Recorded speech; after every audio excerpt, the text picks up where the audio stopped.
સુરતના અમરોલી નજીક આવેલી એક ઇન્ડસ્ટ્રીમાં અસામાજિક તત્વોનો આતંક સામે આવ્યો છે, જેના કારણે છેલ્લા 4 દિવસથી કાપડનું ઉત્પાદન કાર્ય બંધ હોવાનું જણાવવામાં આવ્યું છે।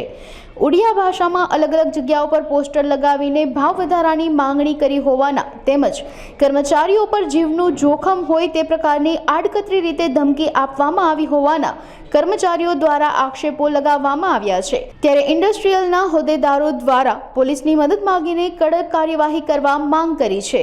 અંજની ઇન્ડસ્ટ્રીઝની અંદર છેલ્લા 7 વર્ષથી દિવાળીના સમયગાળા હોય ત્યારે દિવાળીના વેકેશન પછી 20 પૈસા 10 પૈસા કે બીજા કોઈ અન્ય ઉડિયા ભાષાની અંદર પોસ્ટરો મારવામાં આવે છે, ભયનું વાતાવરણ ઊભું કરવામાં આવે છે। આ વર્ષે દિવાળી પહેલાંનો સમય એટલે કે 1.5 મહિનાનો સમય હજી દિવાળીને બાકી છે અને કારીગરોમાં થનગનાટ હતો કે દિવાળીનું વેકેશન પડે તે પહેલાં થોડું વધારે કામ કરવું, એ રીતે સમય થોડોક વધારે નીકાળી રહ્યા હતા અને વધારે મહેનત કરીને વધારે પગાર કેવી રીતે અમને મળે એવો પ્રયાસ કરી રહ્યા હતા। ત્યારે એવા સમયની અંદર ઉડિયા ભાષાની અંદર 20 પૈસા ભાવ વધારાનું બેનર મારી અને વિવર્સ અને કારીગરો વચ્ચે વયમનસ્યનું વાતાવરણ ઊભું કર્યું છે।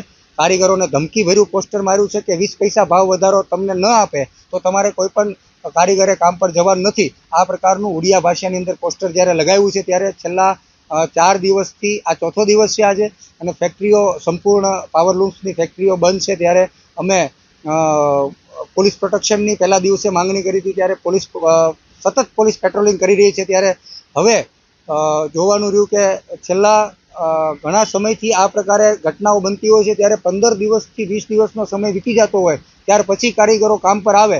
આ વખતે દિવાળી પહેલાંનો જે સમય છે એમાં જો અમે વિનંતી કરીએ છીએ કે કારીગરોને કોઈ પણ પ્રકારનો ડર રાખ્યા વગર અમે તમારી સાથે છીએ, 24 કલાક અમારે ફેક્ટરીમાં રહેવું પડશે તો અમે રહીશું, અને પોલીસે પણ બાંહેધરી આપી છે કે અમે સતત પેટ્રોલિંગ કરશું। એટલે કોઈ પણ પ્રકારનો ડર રાખ્યા વગર કામદારો કામ પર આવે અને ફરી પાછું જે 30 લાખ જેટલું ઉત્પાદન છે, 30 લાખ મીટર જેટલું ઉત્પાદન જે બંધ થઈ ગયું છે એને પાછા પૈડા શરૂ થાય એવી અમારી અપેક્ષા છે।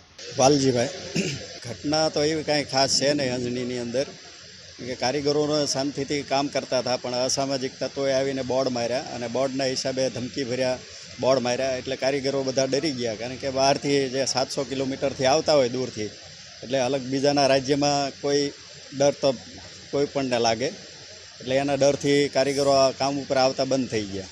ગઈ દિવાળીમાં તો નહોતું થયું, એની આગલી દિવાળીમાં થયું હતું ભાવ વધારાનું, પણ એ અસામાજિક તત્વોએ ફાટકે ઊભા રહે આગળ વચ્ચે ધમકી ભર્યા અને મારી નાખવાની એવી બધી અલગ અલગ ધમકી આપે, એટલે કારીગરો ડરીને આવતા નથી।